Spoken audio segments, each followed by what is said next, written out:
किसको सौंपूं सत्ता, ये है मेरा अधिकार। जनता बनाएगी इस बार वोट को हथियार। जो करेगा काम वही होगा वोट का असली हकदार। देश में बनेगी अब किसकी सरकार, अब होगी किसकी जीत किसकी हार। आप भी रहें तैयार, सही करें चुनाव इस बार। मैं हूँ मुकेश मानव, देखिए मेरे साथ मेरा खास प्रोग्राम, मेरा देश मेरी सरकार। नमस्कार दोस्तों, मैं हूं मुकेश मानव और आप देख रहे हैं एक्सप्रेस न्यूज भारत, जिद सच दिखाने की। एक्सप्रेस न्यूज भारत की टीम आज पूरे उत्तर प्रदेश से कवरेज करते हुए मऊ नाथ भंजन मऊ लोकसभा सीट पर आ पहुंची है। और जिस तरीके से आप देख रहे हैं कि 2024 का जो लोकसभा चुनाव है वो इस बार बहुत ही दिलचस्प होने वाला है।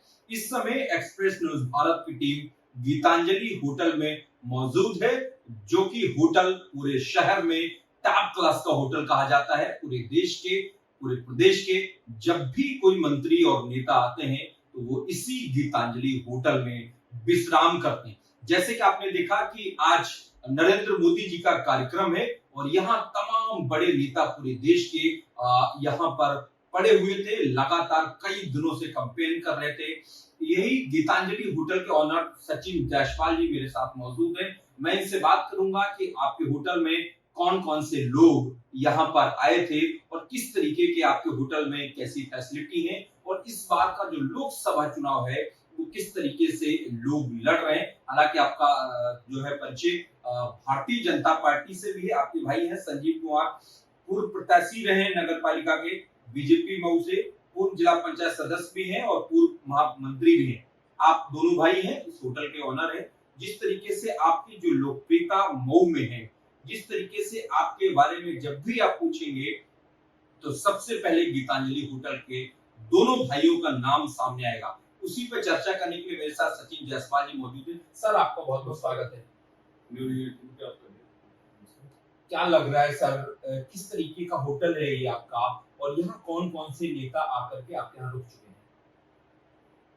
मैं अपने मुंह से तो बहुत बड़ी बात नहीं कर सकता, लेकिन मऊ जनपद का एक ऐसा होटल है जिसमें सारे वीवीआईपी जब भी इस शहर में आते हैं तो उनकी पहली पसंद गीतांजलि होटल होती है। और जितने भी टॉप आईएएस और आईपीएस भी आते हैं वो हमारे होटल में उतना पसंद करते हैं। किस तरीके की फैसिलिटी है आपके होटल में, लोग यहाँ क्यों आते हैं? जो 4 स्टार और 5 स्टार होटलों में फैसिलिटी होनी चाहिए, बड़े शहरों में जो 4 स्टार और 5 स्टार होटलों में फैसिलिटी होती है वो हमारे होटल में फैसिलिटी है। हमारे होटल की सबसे विशेषता यही है कि हमारा होटल हमेशा any time neat and clean होता है।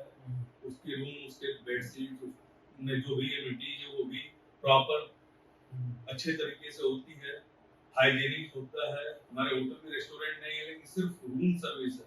और जो हमारे गेस्ट आते हैं उनको होम टाइप फूड हम लोग प्रोवाइड करवाते हैं। जैसे अभी माननीय प्रधानमंत्री कार्यक्रम के लिए यहाँ पे उत्तर प्रदेश के उप मुख्यमंत्री माननीय पाठक जी, राज्यसभा सांसद कटियार जी और तमाम बड़े नेता यहाँ मौजूद थे। आज अभी कार्यक्रम में वो गए हैं, उसके बाद फिर आके ही पेश किया। तो अच्छा, अब मैं आपसे लोकसभा चुनाव की चर्चा कर लेता हूँ। माहौल किस टाइप का है इस बार? मऊ और घोसी लोकसभा सीट पूरे देश में चर्चा का विषय बनी हुई है। क्या लग रहा है, यहाँ की जनता क्या चाह रही है? यहाँ किसी भाजपा ने गठबंधन में दिया है। गठबंधन के सहयोगी ओम प्रकाश राजभर जी के बड़े बेटे डॉक्टर अरविंद राजभर जी यहाँ से छड़ी निशान पे चुनाव लड़ रहे हैं। और हमारे प्रधानमंत्री जी का जो सपना है सबका साथ सबका विकास और सबका विश्वास, उसी के मूल में ये चुनाव हो रहा है। और गठबंधन के प्रत्याशी के लिए यहाँ के भाजपा के तमाम छोटे बड़े राज्य से लेकर देश स्तर के नेता अरविंद राजभर जी के पक्ष में प्रचार के लिए यहाँ मौजूद है और डट चुके हैं। मैं देख रहा हूँ सर, इंडिया गठबंधन के जो प्रत्याशी हैं राजीव राय जी, वो ये कह रहे हैं कि ये लोग बाहर से हैं, आपको हमको वोट कीजिए, हमने यहाँ के और हमने कोविड-19 के समय पर बहुत सारा काम किया है। राजीव राय जी के बारे में बहुत कमेंट तो मैं नहीं कर सकता, वो भी सपा और इंडियन अलायंस के प्रत्याशी हैं, लेकिन हाँ वो भी बाहर ही। अगर अरविंद राजभर जी को बाहरी कहा जा रहा तो वो भी गैर मतलब बगल के जनपद बलिया के रहने वाले हैं, तो यहाँ बाहरी प्रत्याशी ही आज तक चुनाव जीता है और लड़ा भी है। बाहरी पूरा देश हमारा है, और उस देश में आप बंटवारा जिले वाइज और ग्राम वाइज करेंगे तो ये लोकसभा का चुनाव है, पूरे देश का चुनाव है, और यहाँ देश स्तर पे जो समस्या है उसके आधार पे ही चुनाव होना है और उस हिसाब से प्रत्याशी चयन होगा। क्या लग रहा है इससे पहले जो यहाँ सांसद थे उन्होंने कुछ विकास कार्य नहीं किए, बहुत ज्यादा मैं देख रहा हूँ डेवलपमेंट नहीं हो पाया है।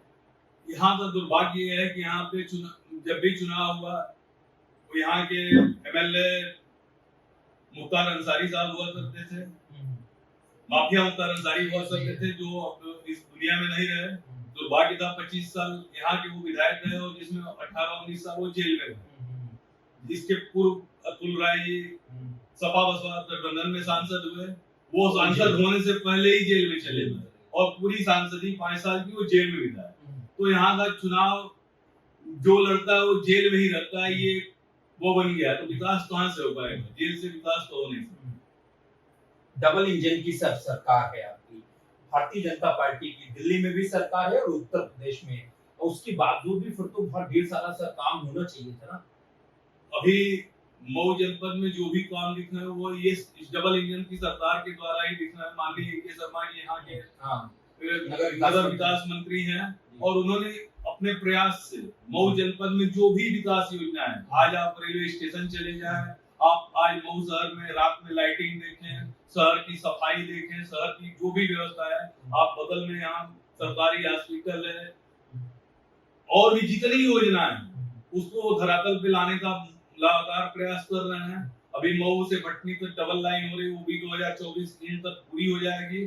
4 लेन 6 लेन से ये जिला जुड़ चुका है और विकास की सारी योजनाएं, जबकि हमारा सांसद और हमारा विधायक इस जनपद में नहीं, उसके बाद भी विकास की सारी योजनाओं के लिए पूरा प्रयास माननीय के शर्मा जी और पूरी भाजपा सरकार और डबल इंजन सरकार।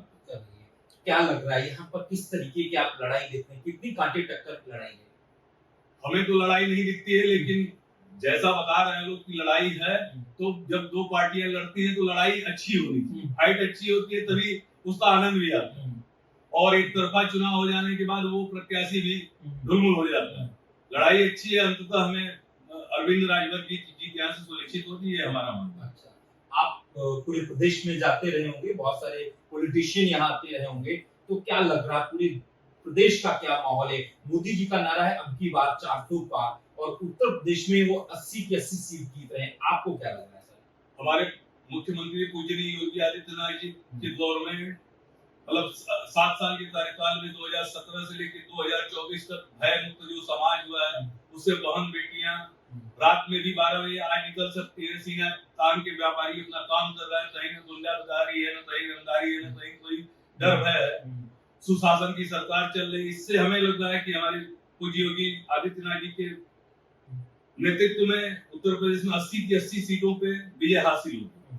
अच्छा, आज यहाँ मोदी जी का कार्यक्रम है रतनपुरा में, क्या लग रहा है उनके आने से यहाँ कितनी सीटों पे फर्क होने वाला है, कितना ज्यादा फायदा हो सकता है? मोदी जी हमारे काशी के सांसद भी हैं और 2 बार सांसद रह चुके हैं, देश के यशस्वी तेजस्वी प्रधानमंत्री हैं, पूरे वर्ल्ड के सबसे टॉप लीडर हैं वो, और उनके आने से नो डाउट 100% प्रभाव यहाँ पड़ेगा और बड़ी अच्छी मार्जिन से यहाँ का प्रत्याशी जीत के संसद में जाएगा। तो आपने देखा मेरे साथ सचिन जायसवाल जी मौजूद थे, जिस तरीके से एक्सप्रेस न्यूज भारत के एक सवाल का जवाब बड़ी बेबाकी के साथ दिया, चाहे वो व्यापार हो, चाहे वो पॉलिटिकल हो, बहुत सारी ऐसी चीजें हैं जिनका जवाब दे पाना बड़ा मुश्किल होता है। लेकिन जिस तरीके से आपने पूरे प्रदेश की योजनाओं को, जिस प्रकार से मऊ में जो विकास हुआ है, के शर्मा जी ने जो यहाँ पे डेवलपमेंट किया है, क्योंकि यहाँ सांसद और विधायक आपका नहीं है, उसके बावजूद भी यहाँ बहुत सारे ऐसे विकास कार्य हुए,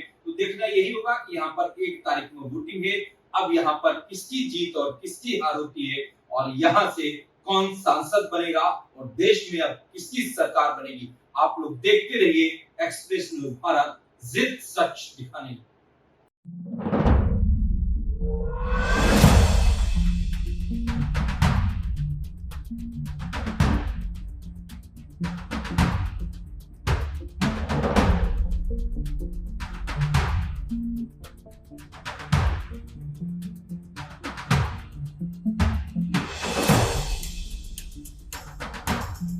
किसको सौंपो सत्ता, ये है मेरा अधिकार। जनता बनाएगी इस बार वोट को हथियार, जो करेगा काम वही होगा वोट का असली हकदार। देश में बनेगी अब किसकी सरकार, अब होगी किसकी जीत किसकी हार। आप भी रहें तैयार, सही करें चुनाव इस बार। मैं हूँ मुकेश मानव, देखिए मेरे साथ मेरा खास प्रोग्राम, मेरा देश मेरी सरकार।